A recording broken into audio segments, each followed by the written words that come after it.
That rotting pile of waste is poisoning this entire neighborhood, Mr. Carter. And as of this morning, you owe the Cedar Ridge Homeowners Association $5,000. Linda Vaughn's voice cut through the thick Texas heat like a blade through still water. She stood at the edge of Daniel Carter's front lawn with the rigid posture of someone who had spent years rehearsing authority she had never truly earned, clipboard in hand. Penalty notice already printed and signed, her reading glasses pushed to the bridge of her nose as though this were a medical examination rather than a neighbor dispute on a Tuesday morning. Behind her, the street was quiet. A sprinkler ticked somewhere 2 houses down. And in the window of the Vaughn residence across the cul-de-sac, Daniel could just make out the pale shape of Robert Vaughn's face, watching from behind a curtain, like a man who had learned long ago that the safest position in his household was directly behind his wife. Daniel Carter was 61 years old. He had spent 22 years as a combat engineer in the United States Army, had supervised the construction of forward operating bases in 3 different countries, had once remained calm enough to redirect a supply convoy during a mortar attack in the Korengal Valley.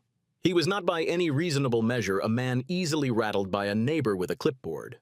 He stood on his porch in worn work gloves and a faded green shirt, a cup of coffee going lukewarm in his left hand, and he looked at Linda Vaughn the way a geologist looks at a cracked piece of pavement with patient, professional curiosity about what might be underneath. He and his wife Helen had moved to Cedar Ridge Lakeside Community 14 months ago after he finished his final contract role with a defense engineering firm in San Antonio. The community sat on the western edge of a reservoir surrounded by live oaks and cedar elms, and when they had first driven through on a Saturday afternoon, Helen had said it looked like the kind of place where people actually knew their neighbors. That had turned out to be partially true. People did know each other.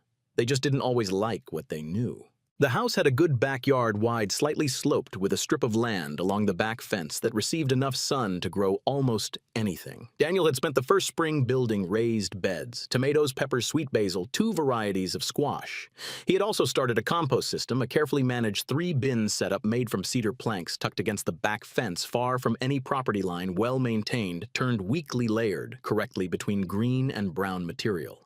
It was by any objective standard a model composting operation, the kind you'd find featured in a university extension program's instructional pamphlet. Linda Vaughn apparently had a different opinion. She informed Daniel that morning that his compost constituted a biohazard, that it was the source of a persistent odor affecting the neighborhood, and that if the fine of $5,000 was not paid within 30 days, the association would pursue a lien against his property. She handed him the notice with both hands, the way people hand over documents they want you to be afraid of, and then she waited for the expression that usually followed the apology, the stammering, the quick agreement to comply. Daniel thanked her, took the paper, folded it once along the crease she had already made, and slid it into the front pocket of his work shirt. He told her he would look into it. She seemed briefly uncertain what to do with a response that contained no fear. Then she turned and walked back across the street, the heels of her shoes clicking on the asphalt with the precision of someone who needed the sound to feel in control. Helen found him 20 minutes later sitting at the kitchen table with the notice open in front of him and his coffee finally finished. She read it over his shoulder and said nothing for a long moment. Then she put her hand on his arm and said quietly, "Dan, this is $5,000. He nodded. He told her he knew. She asked gently but directly whether it might simply be easier to pay it and move on. He looked at the notice again. He thought about the compost bins he had built by hand, the care he had taken, the hours he had spent getting it right. He thought about what it meant to pay a fine for something you hadn't done wrong, not just the money, but what it said about who had the right to define the truth in Cedar Ridge. He set his coffee mug down and said, "Helen, if we give her this one, she'll never stop." That night, lying awake with the ceiling fan turning overhead, Daniel became aware of something he had not fully registered during the confrontation. A smell, not from his yard. He knew every note of his compost, knew the earthy fungal richness of well-managed organic material. This was something else, something sharper, heavier. It was the kind of smell that settled low to the ground in the evening heat and sat there still and patient and wrong. He lay there in the dark and thought about where it might be coming from. He didn't have an answer yet, but he had learned over a long career, spent solving problems in difficult environments, that the first step was always the same: pay attention. Linda Vaughn had been president of the Cedar Ridge HOA for 6 years. In a community of 43 homes, 6 years was long enough to become a kind of institution, and in Linda's case, it had also been long enough to become something closer to a regime. She had run unopposed in the last two elections, partly because she campaigned relentlessly in the months leading up to each vote, and partly because the people most likely to challenge her had either moved away or decided after watching what happened to those who tried that it wasn't worth the trouble. She was not by most accounts an unintelligent woman. She had a background in property management and understood HOA bylaws with genuine fluency. The problem was that she used that fluency the way some people use a law degree, not to find fair outcomes, but to find leverage. She had fined Marcus Peterson on Birchwood Lane $300 because the truck he parked in his driveway exceeded the allowable vehicle height by 4 inches. She had issued a formal warning to the Kowalski family because the color of their children's backyard playset was listed as primary yellow on the equipment tag, which she argued differed from the association's approved soft yellow palette. She had sent a certified letter to elderly Frank Alvarez demanding he replace his mailbox post because the original post had weathered to a shade she classified as non-compliant cedar tone under the community's wood maintenance standards. Each of these cases had been adjudicated through the HOA's internal process, which Linda largely controlled.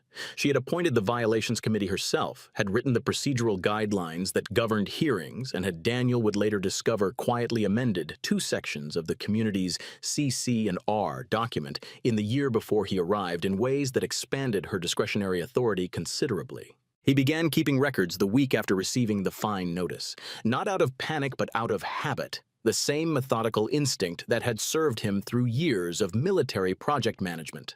He bought a 3-ring binder from the office supply store and labeled it simply Cedar Ridge.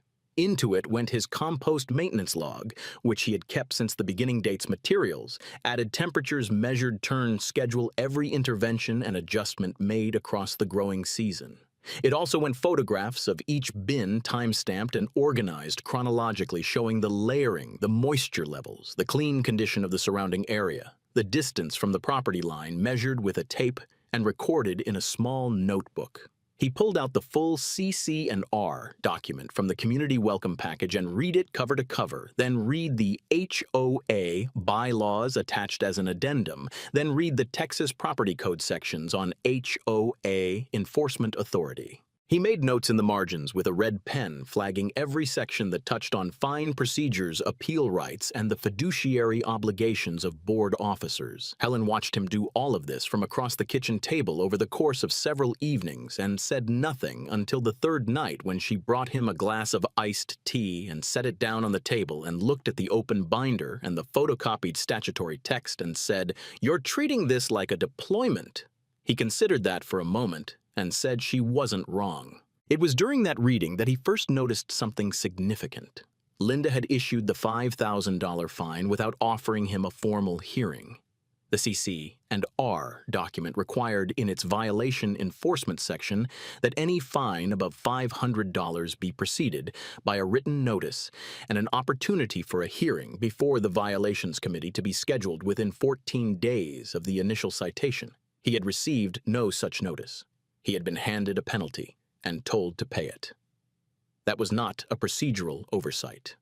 That was a violation of the association's own rules. The following Saturday, he visited Marcus Peterson, who lived 4 houses down and had the easy bearing of a man who had once been very angry and had since made his peace with it. Marcus offered him iced tea on the back porch and spent 40 minutes walking through his own encounters with Linda, including 2 fines. He had paid 2 formal warnings he had appealed unsuccessfully, and 1 incident in which she had photographed his property from the street without announcing herself. Daniel listened carefully and took notes. He visited Frank Alvarez the next day, and the day after that the Kowalski family and a retired school teacher named Eleanor Brooks, who lived in the corner house at the end of Maple Court and had, by her own count, been living in Cedar Ridge for 19 years, longer than the current HOA structure had existed in its present form. Eleanor was 82 and sharp as a new pencil. She served him pecan cookies and told him things about the Cedar Ridge governance structure that were not in any document he had read. She described the year Linda had reorganized the board the way she had invited specific residents to serve and quietly discouraged others, the meetings that had been scheduled with minimal notice during holiday weekends when attendance was reliably low. She told him that before Linda's tenure, the HOA had rarely issued fines above $100 and had never placed a lien on a property. She said all of this without bitterness, in the measured tone of someone who had watched things go wrong slowly enough to understand how it had happened. By the end of that second week, Daniel had spoken with 11 households. 7 of them had received fines they believed were unjust. 4 had paid without challenging. 3 had attempted to appeal and had found the process structured in ways that made success unlikely. All of them, when Daniel described what he was doing, expressed interest in being part of it. He told them he wasn't planning anything dramatic. He was planning something precise. He was building a record, and when the record was complete, he was going to use it. He told them to hold on to their own documentation, any notices they had received, any photographs, any correspondence from the HOA. He told them not to discuss any of this with anyone outside their own households for the time being. They agreed. For a group of people who had largely suffered in separate private frustration, there was something clarifying about being asked to do something concrete. He also called Michael Reeves. Michael had been 2 years ahead of Daniel at Texas.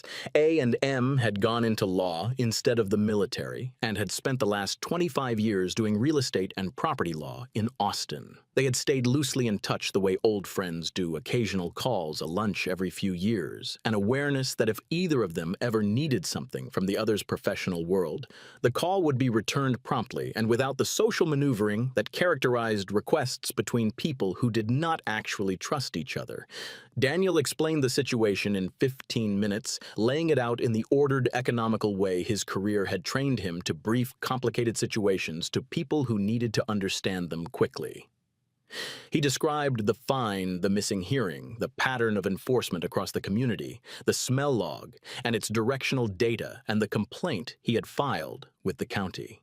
Michael listened without interrupting, which was one of the things Daniel had always respected about him, the willingness to hear a complete picture before forming an opinion. When Daniel finished, Michael was quiet for a moment and then said, "Dan, what you're describing is a textbook case of HOA abuse of authority combined with selective enforcement. And the procedural violation alone, the missing hearing, might be enough to invalidate the fine entirely."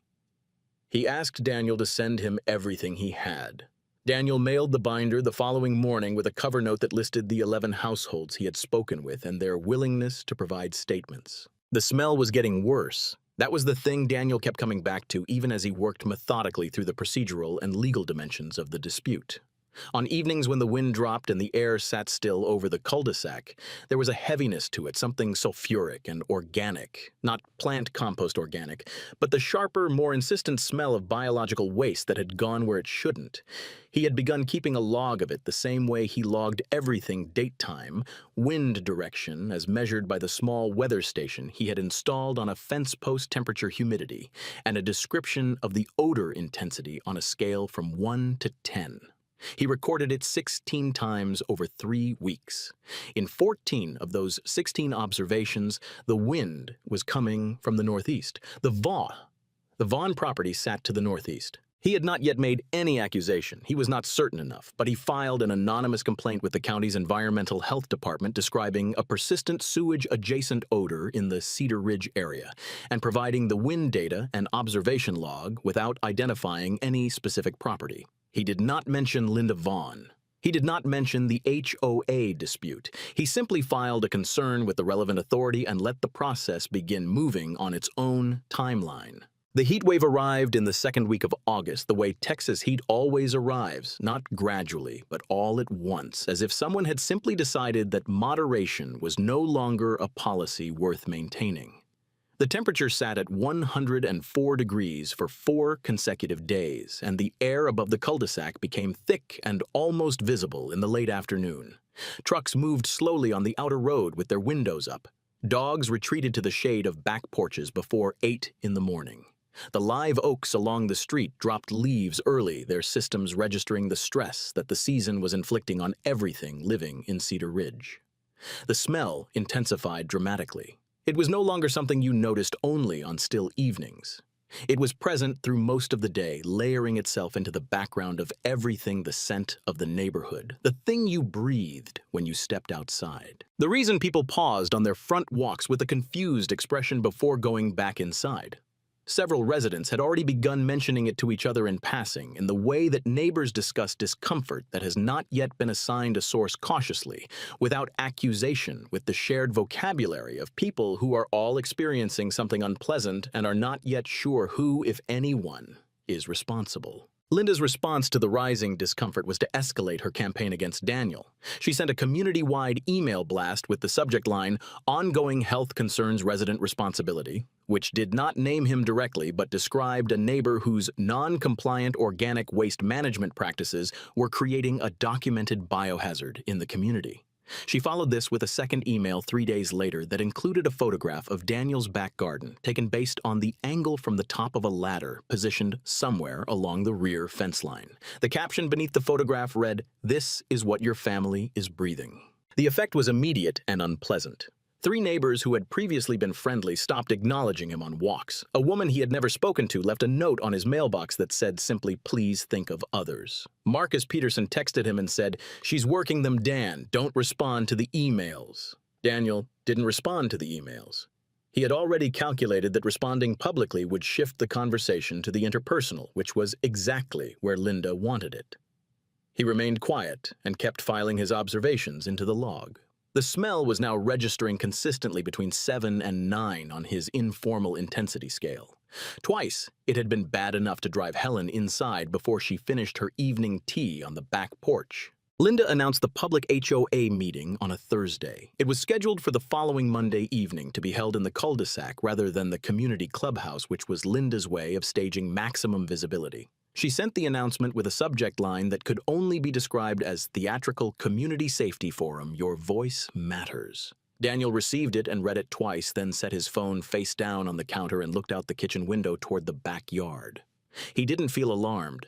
He felt something closer to interested. The Monday evening meeting drew more than 30 residents. Linda stood at the mouth of the cul-de-sac with a handheld megaphone she had borrowed from somewhere, and she addressed the assembled crowd with the confidence of someone who had never yet lost in front of an audience. She spoke about community standards. She spoke about property values. She spoke about the responsibility that came with living in a shared neighborhood and the difficulty of maintaining quality of life when individual homeowners prioritize their own interests above the collective good. She gestured broadly at one point in the general direction of Daniel's property without specifying anything in particular, a rhetorical move that was vague enough to be undeniable but clear enough to be understood by everyone present. She spoke about the HOA's track record of improvements to the community over the preceding years, the resurfaced parking lot near the clubhouse, the new signage at the entrance gate, the coordinated holiday lighting standards. She spoke for a long time in the fluent, practiced cadence of someone who understood that momentum was itself a form of argument. She did not once speak about specific evidence because the evidence she had a photograph of a compost bin, an odor complaint with no supporting data, was thinner than she knew. But she spoke with enough conviction that several people nodded along, and in the heat of a Texas summer evening, conviction often outperforms evidence. Daniel stood near the back of the assembled group beside Eleanor Brooks, who had brought a folding chair and sat in it with the composure of someone watching a film she had already seen. He did not attempt to speak. He did not raise his hand. He watched Linda's performance and he watched the crowd's response, and he noticed as the evening wore on something that the rest of the assembled residents were too distracted by the spectacle to fully register. The wind had shifted slightly from the east. The smell that had been building for weeks was reaching them now, crossing the open space of the cul-de-sac, and it was coming from directly behind Linda Vaughn's left shoulder, from the direction of her own property. 1 or 2 people near the front of the group began to exchange glances. A man Daniel didn't recognize pressed the back of his hand to his nose briefly and then looked around with the expression of someone trying to determine whether they were the only one noticing. Linda, either unaware or unwilling to acknowledge what was drifting across the gathering, continued speaking. The irony of the moment was not lost on Daniel, but he carried it quietly. He had not come to the meeting to make a scene. He had come to observe, and he had seen what he needed to see. Thomas Green arrived at 7:55, which Daniel respected. He was a county environmental health inspector in his mid-40s, methodical in his movements, and apparently immune to the social anxieties that most people brought to official visits. He carried a hard case equipment bag, a clipboard of his own, and an air quality detection unit that looked like an oversized handheld radio with a flexible intake tube. He drove a gray county vehicle, and wore a collared shirt with a small department seal on the chest pocket. And he had the bearing of a person who had spent enough years doing this particular job that he no longer needed to perform authority. It simply resided in the careful, unhurried way he moved through a space and took in information. He introduced himself with a handshake and asked Daniel to show him the composting setup. They walked around to the backyard and Daniel unlocked the gate. Thomas stood for a moment at the entrance and looked at the garden before approaching the bins, not examining anything specifically, but taking in the overall condition of the space with the practiced eye of someone trained to read environments quickly. The beds were tidy. The paths between them were clear. The compost area was set back from the house and from both property lines by more distance than the county or HOA standards required. Thomas said nothing about any of this, but he made a note. He spent 12 minutes examining the 3-bin system, moving through each stage methodically. He tested the temperature of the active bin with a probe thermometer and wrote the reading down 148 degrees Fahrenheit, well within the range of a properly functioning hot compost system. He took samples from the finished compost in the 3rd bin and sealed them in labeled bags. He smelled each bin at close range, moving his face to within a foot of the material with the calm professionalism of a man whose job required him to smell things that other people paid to avoid. When he was finished, he straightened up and made a note and said without particular ceremony, "This is well-maintained material. It smells like forest soil." He paused and added as a factual observation rather than a compliment, "Most residential compost operations I inspect don't look like this." He made another note.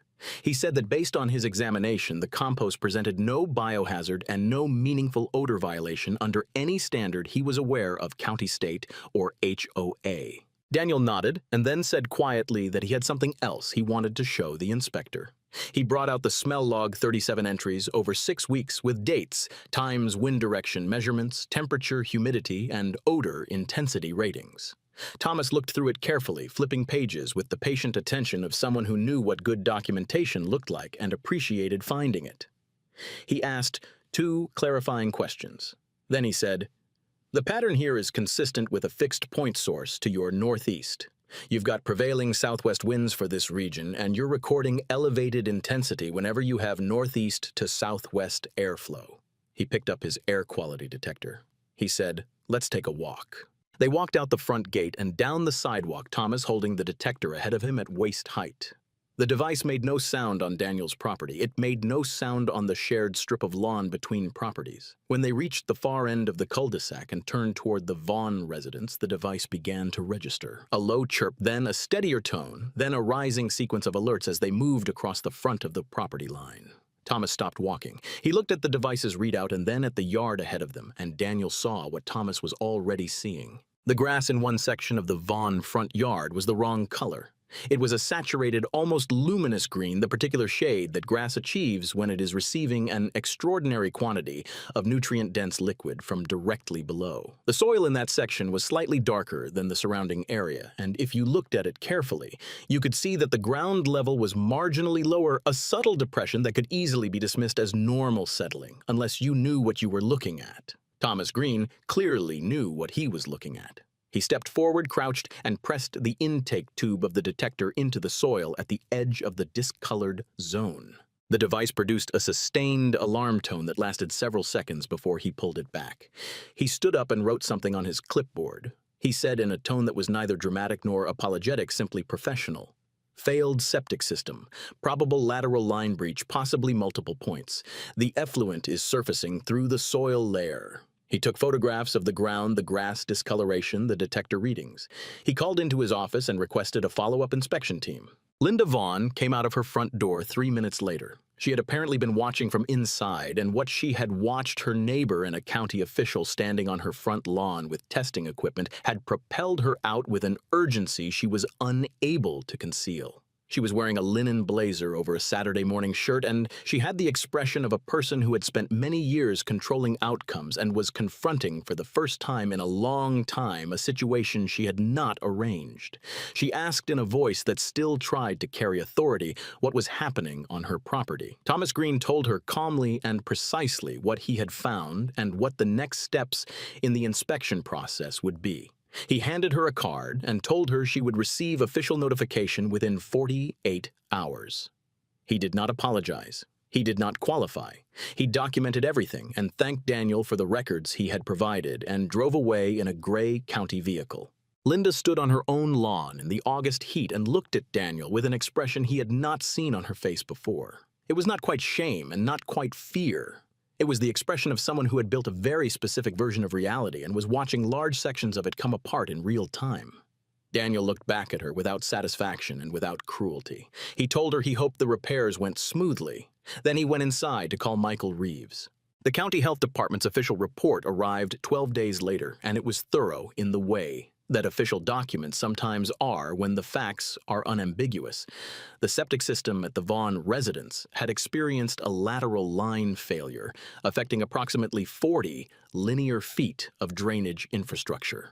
Raw sewage had been leaching into the soil for an estimated 8 to 14 weeks, which aligned almost exactly with the period during which the odor complaints in Cedar Ridge had begun. The report classified the situation as a public health hazard under Texas Administrative Code and mandated immediate remediation. The Vaughns were required to cease use of the existing system, hire a licensed septic contractor to excavate and replace the failed infrastructure, and submit to a reinspection upon completion. The estimated cost of full replacement in the range that licensed contractors in the county quoted ran between $18,000 and $26,000. The report also noted that the delay in addressing the issue had extended the period of soil contamination unnecessarily, and that the environmental remediation requirements would extend beyond the simple mechanical replacement. The saturated soil in the affected zone would need to be excavated and replaced with clean fill material before the new system could be certified for use. It was, in the dry and factual language of official county documentation, a thorough and expensive reckoning. Daniel read the report twice and then set it aside and sat for a while at the kitchen table. He did not feel triumph. He felt something quieter than that, the particular stillness of a situation that has resolved in the way it should, that has arrived at the correct conclusion through legitimate means in which the facts have been allowed to do the work that facts are designed to do when nobody interferes with them. Helen read it after dinner and looked up from the last page and said simply, "Well." He nodded. They agreed that was about the right word for it. Michael Reeves mailed formal letters to each of the 5 sitting members of the Cedar Ridge HOA board within 1 week of the county report's publication. The letters were precise and measured and left very little room for misinterpretation. They outlined in the language of Texas property law the specific procedural violations in Daniel's penalty. Notice the missing hearing, the absence of required written notice, the failure to follow the CC&R enforcement timeline. They documented the pattern of selective enforcement across 11 named households, with supporting evidence gathered from those residents. They noted that the harassment campaign conducted through community email communications constituted conduct incompatible with the fiduciary responsibilities of an HOA board officer. They requested that the $5,000 fine against Daniel Carter be voided immediately, that all similarly improperly issued fines be reviewed for refund, and that the board conduct a formal review of enforcement practices. They noted that if none of these steps were taken voluntarily, the available legal remedies included individual civil action against board members in their personal capacity. The effect on the board was swift and not particularly graceful. Board member Gary Hutchins, who had been on the HOA board for 4 years and had spent most of that time as a mostly passive participant in Linda's agenda, called Daniel directly and said in the tone of a man who had finally calculated which way the wind was blowing that he wanted Daniel to know he had raised concerns about the fine process internally and had been overruled. He said this as though it were new information. Daniel thanked him for calling.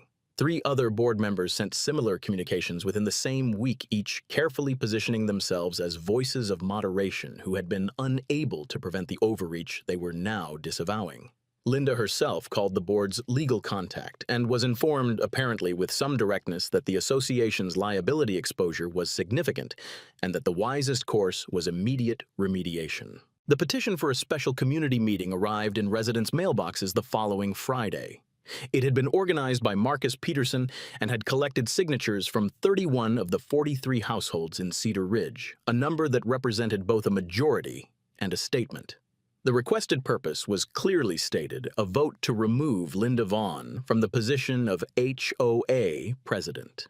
The meeting was called for a Saturday afternoon at the community clubhouse, a clean, air-conditioned room with folding tables and a projector screen that had been used in happier times for holiday gatherings and movie nights. The clubhouse was full.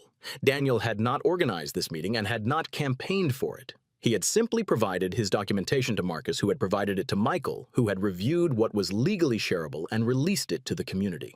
The story had moved on its own, the way true things often do when enough people are finally shown the actual facts. Daniel sat near the back with Helen, who had spent the previous 2 weeks watching her husband move through this entire situation with a patience and methodical care that she recognized as deeply characteristic of him and which she had always privately believed was one of his most important qualities. Marcus opened the meeting and turned it over to Daniel, who stood and walked through the timeline with the brevity of someone who had presented complex information to tired people in difficult circumstances and knew the value of getting directly to the point.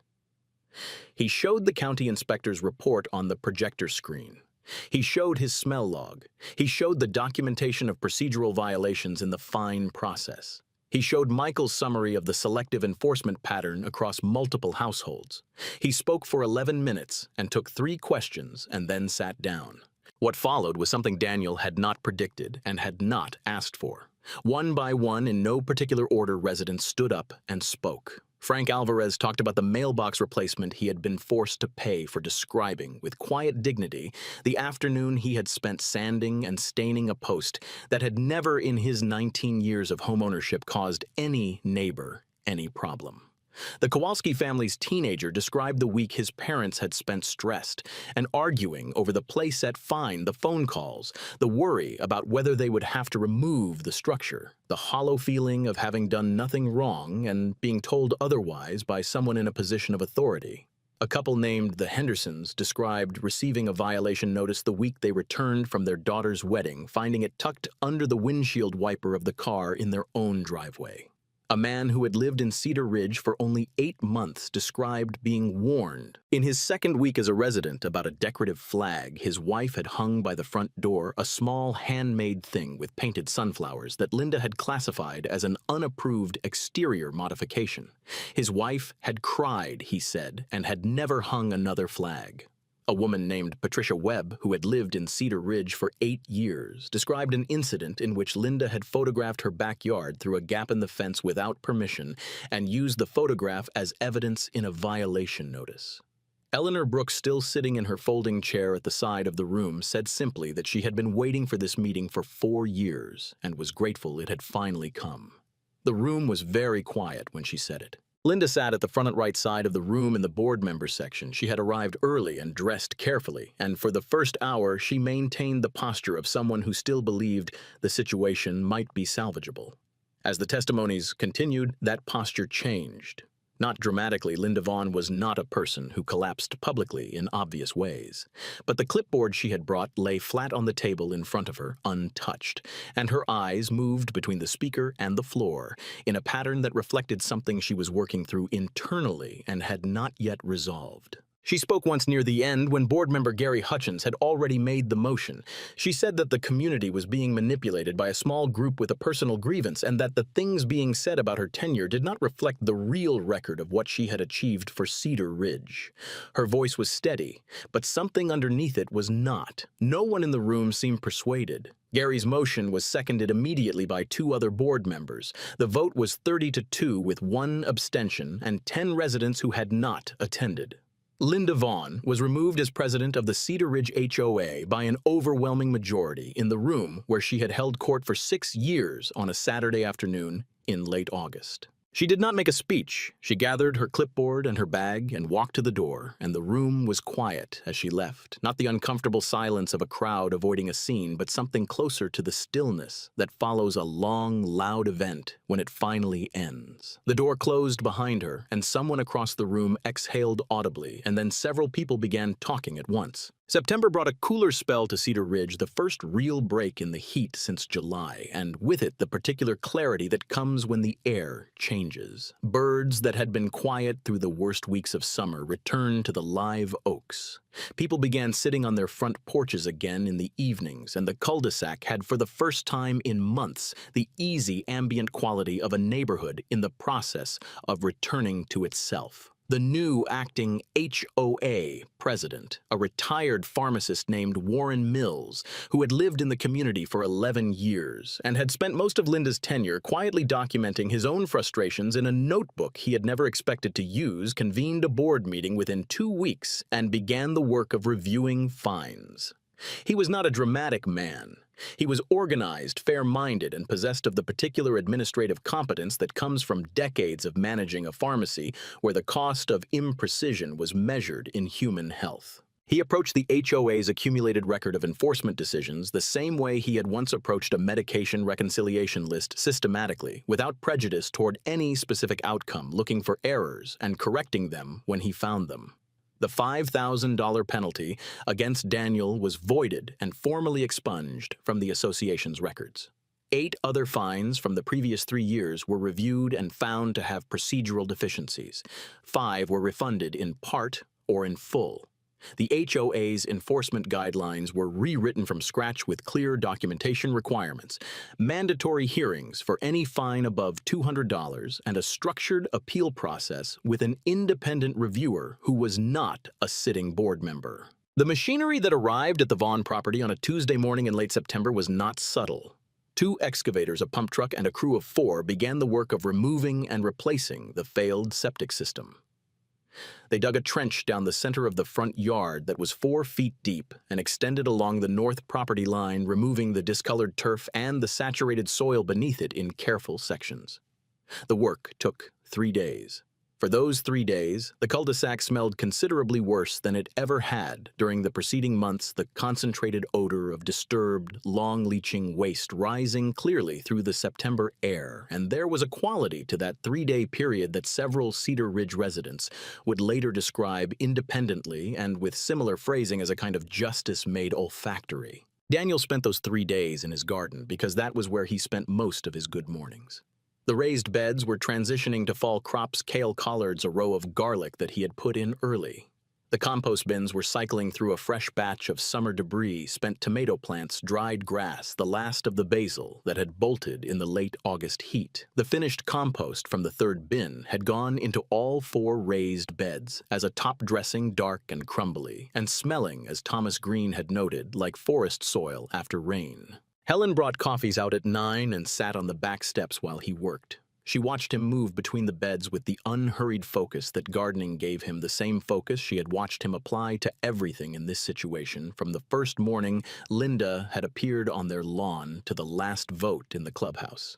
She told him she was proud of how he had handled it. He said he'd just done what the situation required. She said that was the part she was proud of. He was replacing the wooden support stake on one of the tomato cages when he heard the front gate and then footsteps on the side path, and Linda Vaughn came around the corner of the house and stopped in the opening between the garden beds.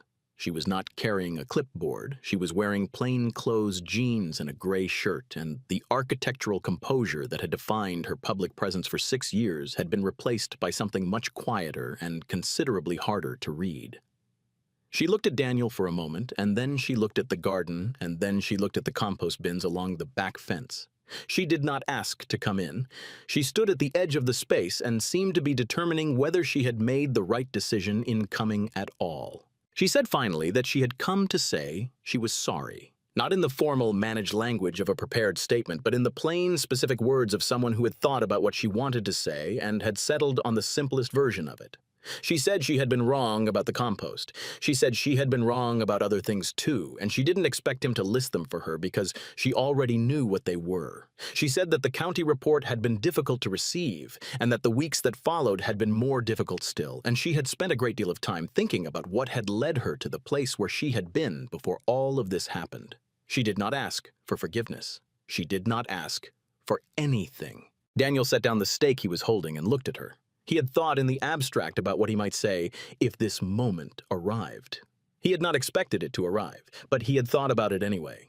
He told her he accepted the apology. He said he didn't hold personal animosity and that he hoped the repairs to their home went smoothly and that the disruption passed quickly. She nodded. There was a pause that lasted long enough to contain several different kinds of silence. Then she said she should let him get back to work, and he said he'd do that, and she turned and walked back along the side path the way she had come. Helen appeared in the doorway of the kitchen a few minutes later and raised an eyebrow. He told her what had happened. She was quiet for a moment, and then she said that was good. He agreed that it was good. He picked up the stake again and went back to the tomato cage, working the soil loose around the base where it had compacted, pressing the stake in at the correct angle so it would hold the weight of the plant through the fall. Around him, the garden moved slightly. In the morning breeze, the kale leaves catching light, the garlic rows showing their first green shoots, the compost bins doing the slow, patient work they had always been doing, breaking things down into something useful, something clean, something that could eventually be returned to the ground. He had not gone looking for a fight. He had planted a garden and tended it well and kept good records, and when someone with a clipboard and 5 years of accumulated authority had told him his careful work was poison, he had simply done what his entire professional life had trained him to do. He had looked for the facts, followed them wherever they led, and waited for the truth to become visible. It always did, eventually. Sometimes it just needed a little heat and the right wind direction.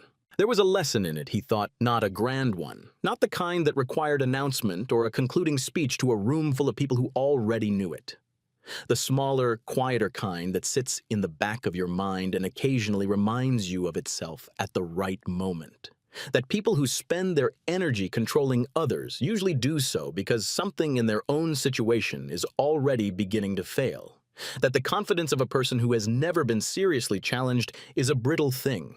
And that when it finally encounters genuine accountability, it breaks faster than anyone expected, including the person themselves. That a bully is almost never as powerful as they appear in the moment when they are standing on your lawn, telling you what you owe. He thought about Linda, and he thought about it honestly, without the satisfaction he might have felt a month earlier. She was not a monster. She was a person who had been given a small amount of institutional power and had used it over time to fill needs that should have been filled in other ways. The need to matter. The need to be seen as someone who maintained order in a world that often seemed to lack it. The need to be the person who knew the rules better than anyone else and therefore could never be surprised or diminished. He recognized those needs. They were not alien to him. He had known people in the military who had filled the same needs in similar ways with similar results. The difference was the environment. In the military, that particular tendency was eventually corrected by contact with actual consequences. In a HOA, for a long time it had not been. He also thought with something approaching gratitude about the people who had helped him, Marcus Peterson and his steady, uncomplaining witness to years of petty authority, Eleanor Brooks and her decades of patient observation, Michael Reeves and the precise legal tool he had made available at exactly the right moment, Thomas Green and the simple, unassailable competence with which he had done his job. None of them had been heroic. All of them had simply done what the situation asked of them. That Daniel had come to believe was all justice usually required enough people willing to do what was actually required at the time. It was actually required without flinching or looking for someone else to do it first. Daniel Carter put the stake in the ground, tested its hold, and tied the tomato plant to it with a length of soft garden twine. The morning was cooling toward noon. The coffee was finished. Somewhere across the cul-de-sac, the last of the excavation equipment was pulling out from the Vaughn property, leaving behind a long strip of fresh-turned earth that would need new topsoil and new grass seed before the first frost. The Cedar Ridge Lakeside community smelled for the first time in months like nothing in particular, like cedar elms and mowed grass and the faint mineral coolness of the reservoir in the distance. Like a neighborhood where people were mostly trying to do right by each other. Like something worth taking care of.